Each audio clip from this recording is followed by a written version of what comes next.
Buenas tardes. Vamos a continuar con la contestación a este cuestionario de amparo. Y antes que nada, una disculpa por la tardanza. Ha habido muchas actividades, pero bueno, pues procuraré ser breve para que este material sea de gran utilidad y sobre todo también comprensible. Habíamos contestado las dos primeras cuestiones de este cuestionario que en cuanto a los plazos para interponer la demanda de amparo y las condiciones para que las violaciones procesales puedan ser atendidas en amparo directo. Ahora la tercera se refiere a la competencia para conocer de juicio de amparo directo.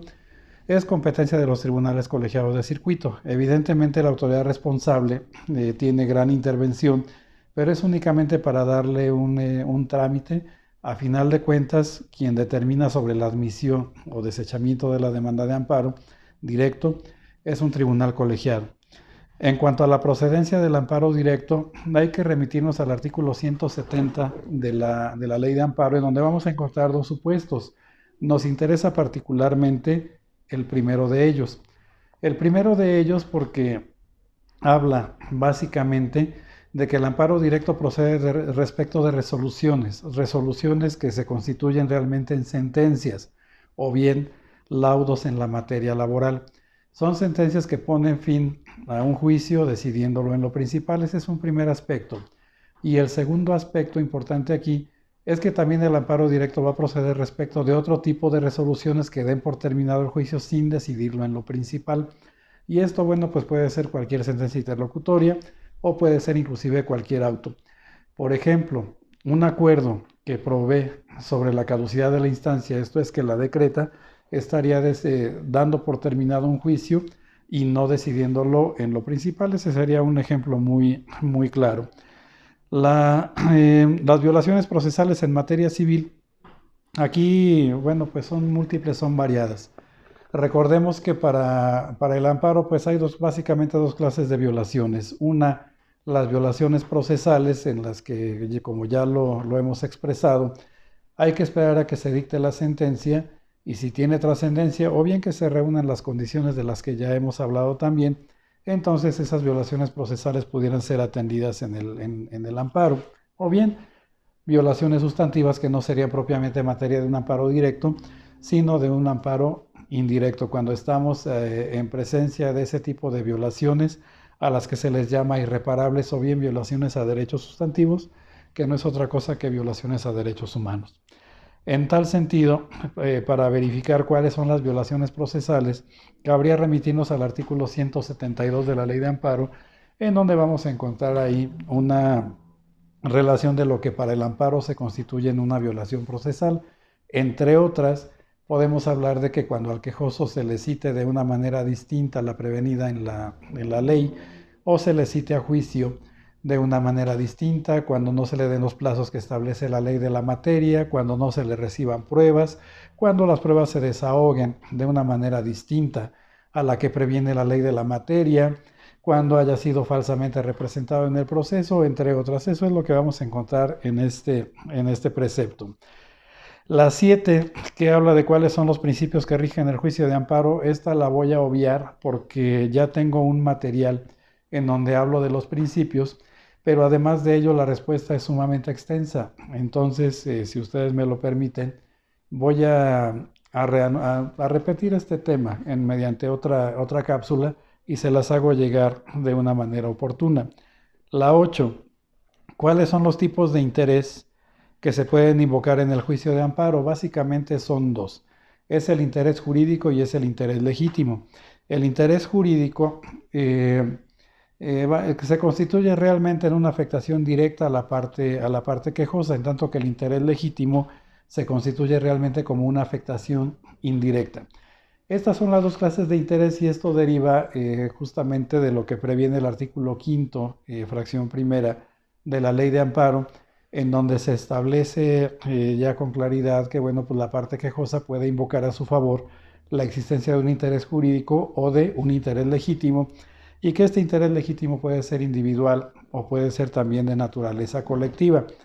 En este sentido, es muy importante, y esto lo hemos resaltado en algunas sesiones que hemos tenido, en tanto y cuanto que el interés legítimo no cabe en negocios judiciales. Y esto lo afirmamos básicamente porque el artículo 107 constitucional, en la fracción primera, en el párrafo segundo, establece que en tratándose de actos de tribunales judiciales, administrativos o del trabajo, el quejoso siempre va a requerir de una afectación directa.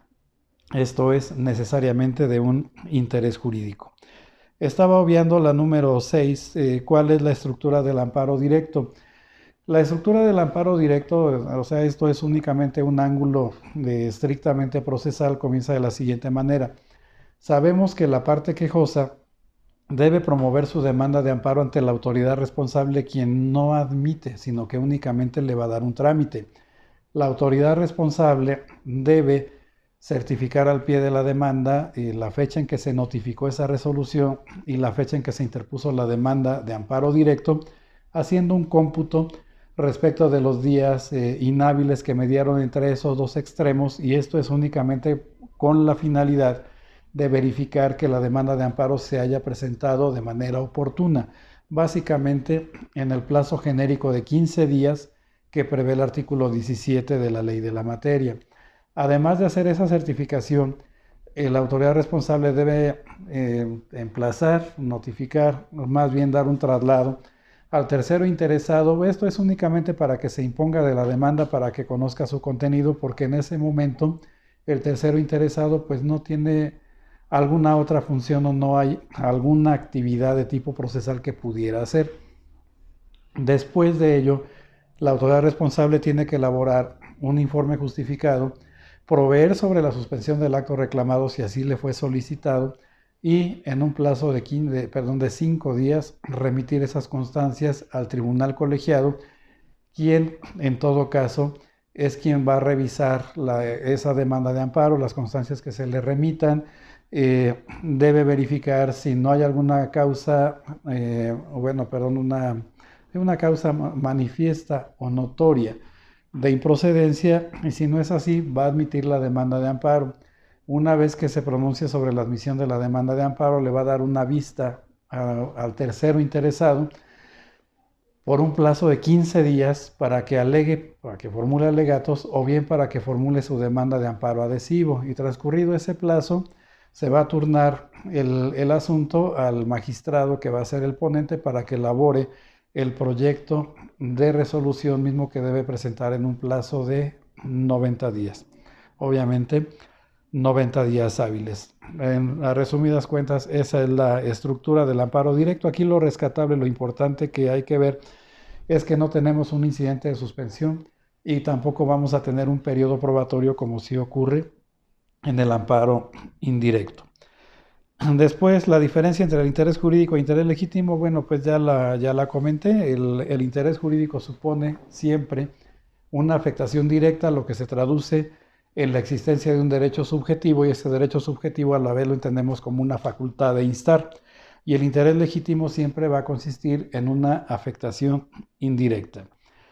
Después, ¿cuándo se otorga una garantía?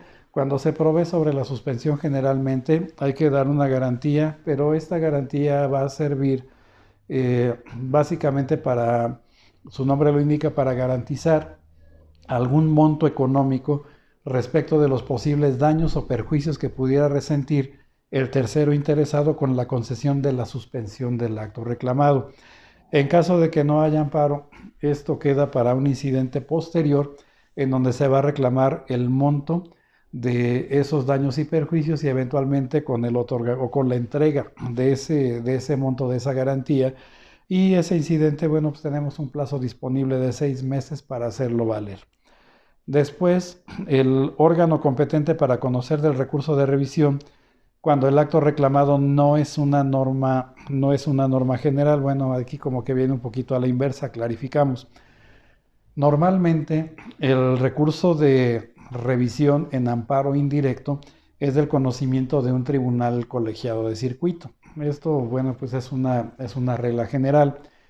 Pero cuando el amparo indirecto versa sobre la inconstitucionalidad de alguna norma de carácter general, entonces la competencia no se surte a favor de un tribunal colegiado, sino a favor de la Suprema Corte de Justicia, quien en segunda instancia es quien va a determinar acerca de esa constitucionalidad.